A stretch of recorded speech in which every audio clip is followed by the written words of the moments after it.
नमस्कार मंडळी, श्री स्वामी समर्थ। आज आपण या व्हिडिओमध्ये करणी म्हणजेच काळी जादू केली हे कसे ओळखावे, त्याचबरोबर तुमच्यासोबत देखील अशा काही घटना जर घडत असतील तर तुम्हाला मी आज जी माहिती सांगणार आहे तर त्याच्याकडे चुकूनही दुर्लक्ष करू नका। एखाद्यानं आपल्यावर करणी केल्यानं आपल्यासोबत काय काय घटना घडतात याविषयीचीच अगदी मी थोडक्यात पण महत्त्वाची माहिती या व्हिडिओमध्ये सांगणार आहे। तर व्हिडिओ शेवटपर्यंत पहा, जेणेकरून महत्त्वपूर्ण माहिती तुमच्यापर्यंत पोहोचेल। त्याचबरोबर चॅनलवर जर नवीन असाल तर चॅनलला सबस्क्राइब करा, जेणेकरून आपले असेच नवनवीन माहितीमय आणि भक्तिमय व्हिडिओ तुमच्यापर्यंत पोहोचत राहतील। तसेच व्हिडिओ पाहताना व्हिडिओला लाईक करायला देखील विसरू नका। करणी बाधा, ज्यालाच काळी जादू किंवा ब्लॅक मॅजिक असं म्हटलं जातं, ज्यामध्ये गैर धार्मिक विधींचा समावेश असतो, ज्यामध्ये वाईट आत्मे आणि नकारात्मक शक्तींना आवाहन केलं जातं, ज्यामुळे नुकसान, विनाश आणि दुर्दैव होतं। शत्रुत्व, मस्तर आणि पूर्वकल्पनांमुळे लोक एकमेकांच्या विरुद्ध काळ्या जादूचा वापर करतात। या आपत्तीचा बळी पडणारी जी व्यक्ती आहे तर ती व्यक्ती चिंताग्रस्त, अस्वस्थ किंवा त्रास, दुःखाने ग्रस्त राहते। या नकारात्मक शक्तींचा व्यक्तीच्या शिक्षणावर, करिअरवर, कामावर, व्यावसायिक जीवनावर, शारीरिक आणि मानसिक आरोग्यावर खूप त्रासदायक परिणाम होऊ शकतो। वाईट मंत्रांमुळे प्रभावित व्यक्तीची आर्थिक स्थिती बिघडते, त्याला अनेक आर्थिक आणि मानसिक ताणतणावांना तोंड द्यावं लागतं, ज्यामुळं त्याचं आरोग्य अचानक किंवा हळूहळू बिघडू लागतं।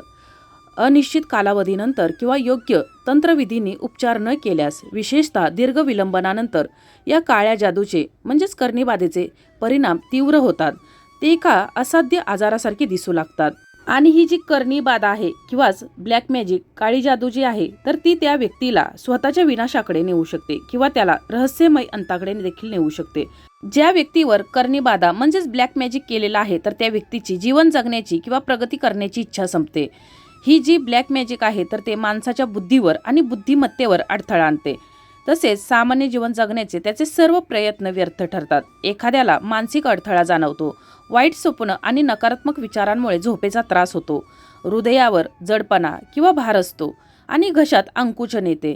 कधीकधी शरीरावर निळे डाग दिसतात, जलद आणि अनियमित हृदयाचे ठोके आणि कोणत्याही शारीरिक श्रमाशिवाय श्वास घेणे, कुटुंबात कोणत्याही कारणाशिवाय भांडणं किंवा घरात कोणीतरी असल्याची सतत भावना, सर्व परिस्थितीत गुदमरल्यासारखे आणि अस्वस्थ वाटणे, उत्साह किंवा जीवन जगण्याची किंवा प्रगती करण्याची इच्छा नसल्यामुळे नैराश्य येणे, कुटुंबातील एखाद्या व्यक्तीचा अचानक मृत्यू होणं किंवा अपघात होणं, वाईट आत्म्यांशी संबंधित समस्या निर्माण होणं, तसेच अज्ञात शत्रू किंवा सतत विरोध होणं, कुटुंबातील सदस्यांचा दीर्घकाळ आजार टिकून राहणं, कुटुंबातील सदस्यांमध्येच सतत वादविवाद होणं, कोणत्याही वैद्यकीय कारणाशिवाय मूल न होणं, वारंवार गर्भपात किंवा मुलांचा नैसर्गिक मृत्यू होणं, घर, कारखाना किंवा इतर कोणत्याही व्यवसायामध्ये, नोकरीमध्ये किंवा शिक्षणामध्ये अडचणी सतत येत राहणं, आयुष्य निरर्थक वाटणं, आयुष्यात वर येण्याची इच्छा राहत नाही, शत्रूंच्या भीतीमुळे किंवा त्यांच्या दुष्टयुक्त्यांमुळे शांती गमावणं,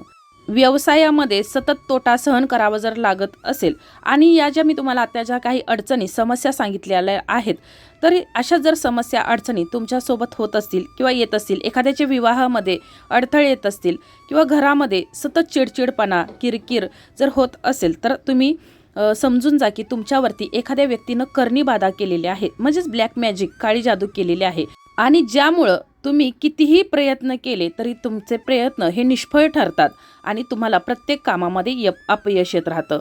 जर तुम्हाला देखील असं वाटत असेल की एखाद्यानं तुमच्यावर करणी बाधा म्हणजेच काळी जादू केली आहे तर हे दूर करण्यासाठी नियमित प्रार्थना, ध्यान किंवा मंत्र जपाचा सराव करावा।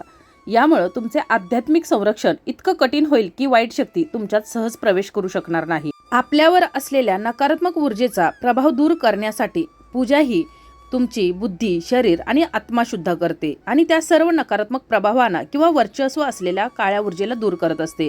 पूजा ही एक आध्यात्मिक संरक्षण यंत्रणा म्हणून काम करते, जी तुम्हाला भविष्यात काळ्या जादू किंवा वाईट शक्तीच्या कोणत्याही प्रयत्नापासून वाचवत असते। तुम्ही घरामध्ये कोणतीही पूजा करत असताना पूजेच्या वेळेला प्रभावी मंत्राचं पठण केल्यानं आपल्यावर जी कोणती काळी जादू असेल किंवा जर कोणी करणी बाधा केली असेल तर ते दूर होण्यास मदत होते। मंत्राचं पठण हे ह्या काळ्या जादूवर अतिशय प्रभावी औषध मानलं जातं। अमावस्या आली, पौर्णिमा आली की आपल्या स्वतःवर किंवा आपल्या घरातील प्रत्येक व्यक्तीवर लक्ष ठेवावं, म्हणजेच त्यांच्या शारीरिक हालचालींमध्ये काही बदल जाणवत आहेत का किंवा त्यांच्या वागण्यामध्ये तुम्हाला काही बदल जाणून येतोय का? जर बदल तुम्हाला जाणवत असतील तर तुम्ही समजून जावं की आपल्या आजूबाजूच्या एखाद्या व्यक्तीनं आपल्यावर किंवा आपल्या कुटुंबातील एखाद्या व्यक्तीवर करणी बाधा केलेली आहे, काळी जादू केलेली आहे. अचानक भीती वाटणं, छातीमध्ये धडधड वाढणं किंवा आपल्याला काहीतरी होणार आहे असं सतत जाणवत राहणं, घरामध्ये भांडणं, वादविवाद, कलह होत राहणं ही यामागची कारणं आहेत. आता तुम्हाला जर पूजा हवन करणं शक्य होत नसेल किंवा इतर जर कोणतेही उपाय तुम्हाला करणं शक्य होत नसेल तरी देखील तिन्ही सांजेच्या वेळेला आपल्या घरामध्ये भीमसेनी कापूर जाळावा. भीमसेनी कापरामध्ये आपल्या आजूबाजूची जी निगेटिव्हिटी, नकारात्मकता आहे तर ती शोषून घेण्याचं काम करते. त्याचबरोबर आपला जो घराचा मुख्य दरवाजा आहे, उंबरठा आहे, तर त्याच्यावरती दररोज तिन्ही सांजेच्या वेळेला एक दिवा प्रज्वलित करावा. तो देशी गाईच्या तुपाचा असावा. जर देशी गाईचं तूप नसेल तर देवघरातील देवाचा दिवा पेटवण्यासाठी जो तुम्ही तेल वापरता तर ते घालायचं आहे. त्यामध्ये भीमसेनी कापूर आणि 2 अखंड लवंगा टाकाव्यात. दुसऱ्या दिवशी या अखंड लवंगा तुम्ही तुमच्या घरामध्ये जे धूप करणार आहात तर त्यामध्ये टाकून तुम्ही जाळून टाकाव्यात. असे ते साधे सोपे उपाय असतात. त्याचबरोबर आपल्या घरामधील मुलं चिडचिड करत असतील किंवा मी आता तुम्हाला जी काही कारणं सांगितली असे जर तुम्हाला त्रास जाणवत असतील तर मग एका प्लेटमध्ये मुठभर पिवळी मोहरी घ्यायची आहे. त्याच्यावरती 2 भीमसेनी कापराच्या वड्या ठेवायच्या आहेत, 2 अखंड लवंगा, 2 तमालपत्र ठेवायचे आहेत, काळी मिरी 2 ठेवायच्या आहेत. आणि या ज्या वस्तू आहेत तर यांनी आपल्या घरातील कुटुंबातील प्रत्येक व्यक्तीची दृष्ट काढायची आहे, नजर काढायची आहे. 7 वेळा ज्याप्रमाणे आपण लहान मुलांची नजर काढतो तर त्याचप्रमाणे या व्यक्तींची देखील 7 वेळा नजर काढायची आहे.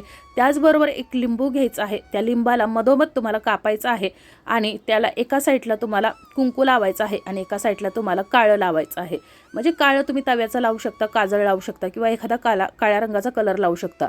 आणि या लिंबानं देखील तुम्हाला या लोकांची नजर काढायची आहे 7 वेळा. या वस्तू घराच्या बाहेर घेऊन यायचं आहे आणि आपल्या दरवाजावरून देखील 7 वेळा यांनी फिरवायचं आहे, म्हणजेच नजर काढायची आहे. आपल्या घरामध्ये जी काही विघ्न, संकट, बाधा, अडचणी येतात तर त्या सर्व याचमुळे येत असतात. त्यामुळं आणि त्यानंतर या वस्तू दूर अंतरावरती नेऊन एकतर जाळून टाकायच्या आहेत किंवा फेकून द्यायच्या आहेत. हा उपाय जो व्यक्ती करत असेल तर त्याने कोणाशीही काहीही न बोलता अगदी शांतपणे हा उपाय करायचा आहे. त्याचबरोबर तुम्हाला जर अमावस्या पौर्णिमेला जर एखादी व्यक्ती जाणून बुजून एखादी वस्तू जर खायला घालत असेल तर ती चुकूनही खायची नाही. जर तुम्हाला जबरदस्ती करत असेल तर सर्वप्रथम ती वस्तू त्याला खायला घालायची आणि नंतर मग तुम्ही खायची. परंतु अमावस्या आणि पौर्णिमेला बाहेरच्या एखाद्या व्यक्तीनं जर कोणती वस्तू दिलं तर ती चुकूनही खाऊ नये, टाळायची आहे. त्याचबरोबर आपल्या घरामध्ये येणारी जी व्यक्ती आहे तर ती व्यक्ती येऊन गेल्यानंतर जर आपल्या घरामध्ये जर भांडणं होत असतील, वादविवाद होत असतील, कलह होत असेल किंवा काही अडचणी येत असतील तर समजून जावं की ती व्यक्ती आपल्यासाठी हानिकारक आहे. असे जर काही तुम्हाला जर अनुभव येत असतील किंवा जर काही समस्या जर जाणवत असतील तर मग तुम्ही यावरती त्वरित उपाय करावे, जेणेकरून आपल्या घरावरती जी काही संकट आहेत, विघ्न आहेत, अडचणी आहेत तर त्या दूर होण्यास मदत होणार आहे.